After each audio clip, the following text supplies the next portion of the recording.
നിങ്ങൾക്കിപ്പം photo എഡിറ്റിങ്ങിനെ പറ്റി ഒന്നും അറിയില്ല, എന്നാൽ ഒരു ഫോട്ടോ നിങ്ങൾക്ക് എഡിറ്റ് ചെയ്യണമെന്നുണ്ടെങ്കിൽ വളരെ സിമ്പിളായിട്ട് ഒറ്റ ക്ലിക്കിൽ ഒരു ഫോട്ടോ വേറെ ലെവലിൽ എഡിറ്റ് ചെയ്തെടുക്കാൻ പിക്സൽ കട്ട് എന്ന് പറയുന്ന ചെറിയൊരു ആപ്ലിക്കേഷൻ ഇൻസ്റ്റാൾ ചെയ്ത് ഉപയോഗിച്ചോ.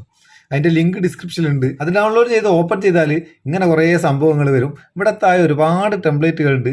ഈ ടെംപ്ലേറ്റുകളൊക്കെ നമുക്ക് ഉപയോഗിക്കാം. ഇപ്പോൾ ഒരു പ്രൊഫൈൽ പിക്ചർ ഉണ്ടാക്കാൻ ആ പ്രൊഫൈൽ പിക്ചറിൻ്റെ അതേ കറക്റ്റിൽ ഉള്ള ഒന്ന് എടുത്തിട്ട് ഏതെങ്കിലും ഒന്ന് ഓപ്പൺ ചെയ്ത് നമ്മളൊരു ഫോട്ടോ ആഡ് ചെയ്ത് കൊടുത്താൽ നമുക്ക് ജസ്റ്റ് ഒന്ന് കാണിച്ച് തരിക ഒരു ഫോട്ടോ എടുക്കുകയെന്ന്. അതിൻ്റെ ബാക്ക്ഗ്രൗണ്ടൊക്കെ റിമൂവ് ചെയ്ത് എല്ലാം ഓട്ടോമാറ്റിക്കായിട്ട് മൂപ്പർ ചെയ്തോളൂ. അതിൻ്റെ ബാക്ക്ഗ്രൗണ്ട് പോയ പോക്ക് കണ്ടോ?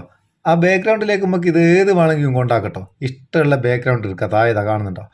അതുപോലെ ഏത് വേണമെന്നുണ്ടെങ്കിൽ എടുത്തിട്ട് ആ പ്രൊഫൈൽ പിക്ചറിൻ്റെ അതേ സ്റ്റൈലിൽ നമുക്ക് ഉണ്ടാക്കിയെടുക്കുക. വേണമെങ്കിൽ അത് എഡിറ്റ് ചെയ്യാനുള്ള ഓപ്ഷനൊക്കെ ഉണ്ട്. എഡിറ്റ് കൊടുത്താൽ ഈ ഫോട്ടോ കറക്റ്റായിട്ട് നമുക്ക് എവിടെയാണ് വേണ്ടിയെന്ന് വെച്ചാൽ അതുപോലെ ആക്കി വെക്കാം. അടിപൊളിയായിട്ട് എടുക്കാം. ബാക്ക്ഗ്രൗണ്ടൊക്കെ മാറ്റുകയും ചെയ്യാം. ഇമേജ് മാറ്റണേ അതും മാറ്റാം. എന്നിട്ട് ഇവിടെ ഏരോ മാർക്ക് ക്ലിക്ക് ചെയ്താൽ അത് സേവ് ചെയ്യുകയും ചെയ്യാം. അതുപോലെ തന്നെ ഇപ്പം ഫിലിം സ്റ്റോറീസ്, അനിമേറ്റഡ് സ്റ്റിക്കേഴ്സ്, അങ്ങനെ കുറേ സംഭവങ്ങളുണ്ട്. നിങ്ങൾക്ക് ഇഷ്ടമുള്ള ടെംപ്ലേറ്റിൽ ഫ്രീ ആയിട്ട് ഉപയോഗിക്കാം. അതിൽ നമ്മളെ ഫോട്ടോ ജസ്റ്റ് ഒന്ന് ആഡ് ചെയ്ത് കൊടുത്താൽ മതി. ആ ടെംപ്ലേറ്റ് എങ്ങനെയാണെന്നുള്ളത് അതുപോലെ നമുക്ക് എഡിറ്റ് ചെയ്തെടുക്കുകയും ചെയ്യാം.